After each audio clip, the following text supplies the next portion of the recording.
announcement. Rich Eisen joining us now, the host of NFL Network, and he tweeted out to his followers today, everybody watching, that he was going to make a huge announcement tonight. Right around 7 o'clock, he was going to announce what he was going to have for dinner. And the decision. Rich, thanks for joining us so much in the room live for Let Me Finish. We really appreciate you choosing us to broadcast your announcement. I know you could have had your pick of anyone. I know that you offered to buy time on every network, and they turned you down. We appreciate you coming here to the room live. What's the decision? Well, it's my pleasure, and I think it just speaks to the respect that I have for the two of you and for all of your viewers that I've chosen such a momentous time as this to make my decision known about what I'm having for dinner tonight. Rich, when did you decide?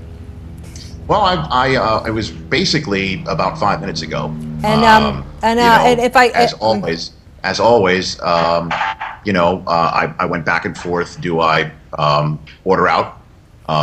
Do I go out, or do I just take something from the freezer and defrost it?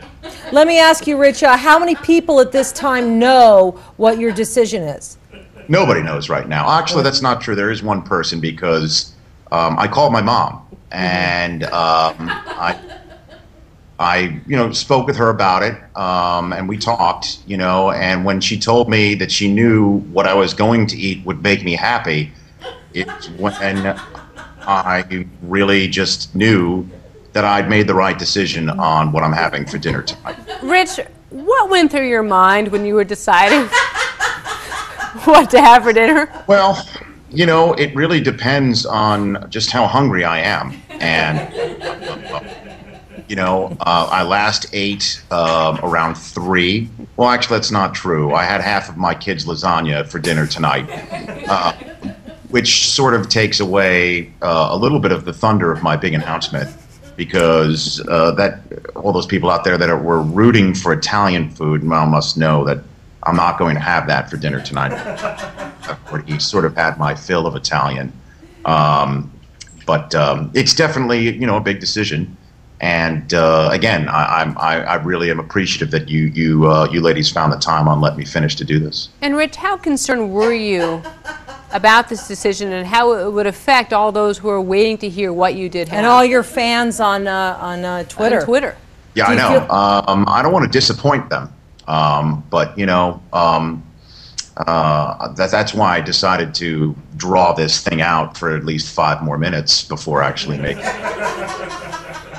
Krista, I don't know about you. I mean, I am sitting here with bated breath. I'm nervous in my stomach. It's weird. I mean, you're being very, very Jim Gray-like and not asking the actual question that people want to have asked. Well, I'm waiting for the 17-minute number on the clock. Also, We're almost there. I'm a little ill from the nachos from Big Wings. So, Rich, what did you have for dinner this evening? Well, I haven't had it yet, Krista. I haven't had it yet, so it's sort of like I'm going to have a sign and trade with the Cobb salad. Wow! And that's what I'm going to have for dinner. I'm going to have Cobb salad. Rich, if you'd stayed home though, maybe swapping out the blue cheese for I know this is a little bit crazy, but maybe some Monterey Jack. But Rich, had you stayed home, you could have had a cheeseburger, and you could have gone for the longer-term enjoyment, and you could have gotten more for your money. But instead, you chose under this collective bargaining to take a salad, which might be less filling in the long run. How did you come to that decision? Because of the half a lasagna. Xander. Really, because I want Suzy, how could you stay miss healthy. that? Yeah, I want to stay healthy for as long as I possibly can. And even though the cheeseburger may be satisfying, it may be really what would make me ultimately happy. I want to stay healthy for our beautiful boys, Suze. Right. And so in the end, it's really just about the kids with the Cobb salad. So Krista, what I think he's saying is you eat a cheeseburger as an individual, you eat a salad as part of a team. Yeah, absolutely. I agree. You're not wrong. You're not wrong. I think you nailed it, Suze. I think you really just you found the perspective there. And again, for all the people that were rooting on Italian food, rooting on a burger, for all you people out there that were really behind me 100% on those fronts. I tried for 7 years. I tried, and I hope that you understand that I just got to move on with the Cobb salad with chicken and Monterey Jack substituted for any blue cheese that may errantly find its way into my